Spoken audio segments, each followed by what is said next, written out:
Tamzin wants to discover what Adelmo was doing in Glasgow between 1913 and 1916. Tamzin is meeting local historian Nicoletta Franchi. Ah, Nicoletta. Yes. Hi. Hi. Sono Tamzin. Piacere. Okay. Adelmo Santi was just one of several hundred young boys who left Barga to work in the emerging ice cream trade in Glasgow. How could you leave Barga? You left your family and go to Glasgow. I mean, what would be the pull and what would be the reasons for going? The people from Barga had a long tradition since the 1700s of migrating during the winter to Scotland.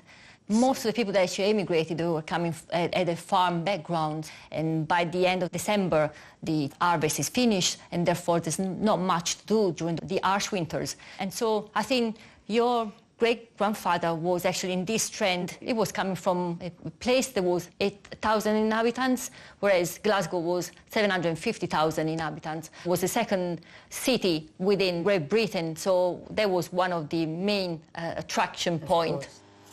Many people from Barga had ice cream shops. In Glasgow? In Glasgow itself. So they would actually need boys or young apprentices to work in the shop and prepare the ice cream. Which would explain why people would leave Barga and go to Glasgow, because they would know people, their families would all know each other. Italy has always been famous for its gelato, or ice cream. Thought to date back to Roman banquets around 2,000 years ago, gelato was originally made from snow and ice, brought down from the mountaintops and preserved deep below ground. Ciao. By the 20th century, gelato had become a popular street food throughout Europe. For emigrants like Adelmo, making and selling ice cream was a potential route to economic success. Oh, that's good. So it's a massive thing, Italians and ice cream. I mean, they're just famous for it, aren't they? We are. Well, we exported it all over the world. Well, it's like with the Santis, ice cream, and then I know the Rossis, that's ice cream. It seemed like quite a steady profession for Italians. All part of the catering trade, isn't it? It is. What Nicoletta's going to do is she is going to give me a lift to Carpanecchio, number 2 Carpanecchio, which is the house, the last place that my great-granddad lived in before he decided to leave Italy forever and go and live in the UK. So I'm really desperate to see it, if it's still there.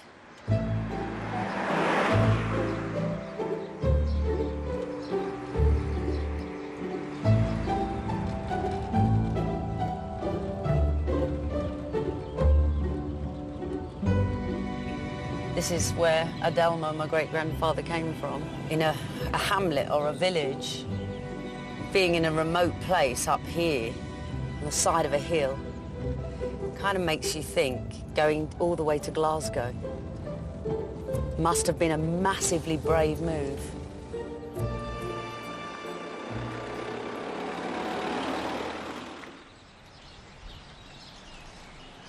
I can really see my great-granddad Adelmo here. I can really see him in this place. And you do think, why would you want to leave if your family are around you? But something must have been very attractive in Glasgow. I can completely understand why you want to go and have a look for some bright lights and more opportunity. I think I need to go to Glasgow next.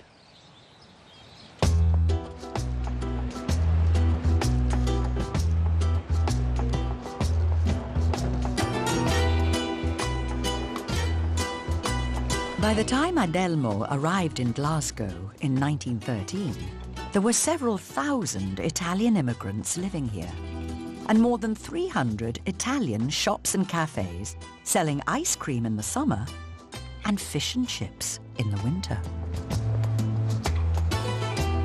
The Italians have left their mark on the city. It is estimated that around 2% of Scotland's population is of Italian descent. What I want to do now is find out a bit more about ice cream and what my great-granddad Adelmo must have gone through in 1913 when he was 16 years old. And so I've arranged to meet someone called Ivan. He's a historian, and I'm going to meet him at one of the very few ice cream parlours that are left here in Glasgow. Ivan? Tamzin, It's lovely to meet you. Come and have a seat. This place looks amazing. It is lovely, isn't it? It's a time warp, really. Italians have been coming to England since the early 1850s, making ice cream in the summer, selling it on the streets, chestnuts in the winter, or even barrel organs with monkeys, that kind of thing, just to make a living. By 1913, there were even 2 generations of Italians here. So people had come from Barga, particularly to Glasgow. So when he came as a young man, there would have been a network of relatives, friends of the family. That doesn't mean to say it was cosy, because a lot of these young men at that age were really exploited by distant relatives.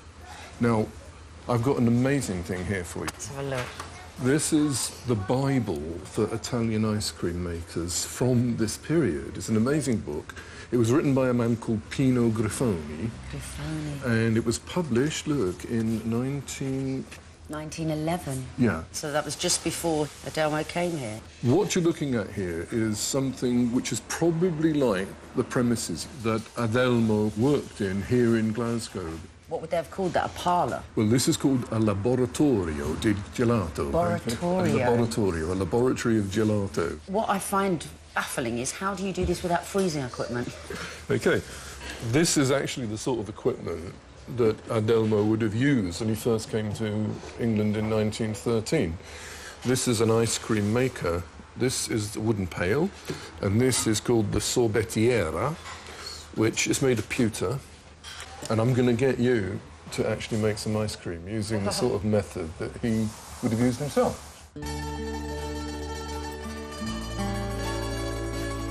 What we've got to do is get some ice. I've got some here.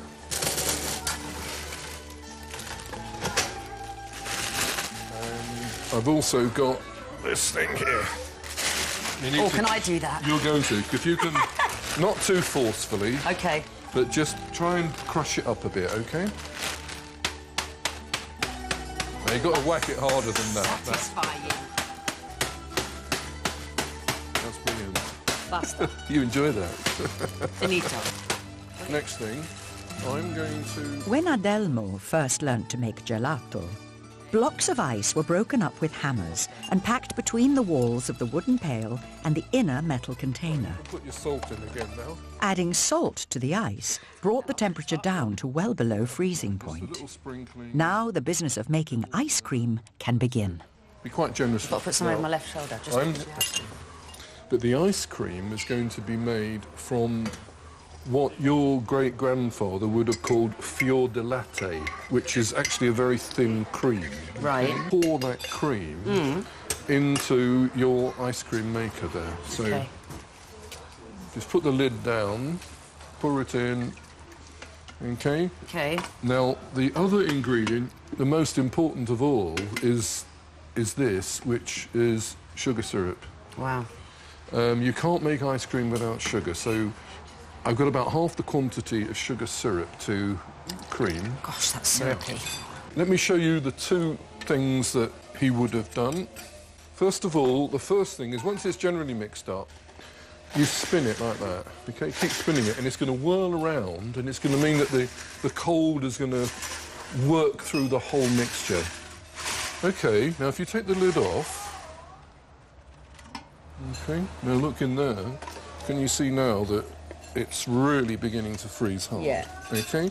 Now, what I'm going to teach you to do now is one of the skills that Adelmo would have learned as a young lad, and that is to spin it like this, look. Oh, so it... Oops. Did I get you? I'm terribly sorry. Have we got a wet cloth somewhere? When you get really good at it, like Adelmo was, you can sort of do it with one hand. Try it with one hand.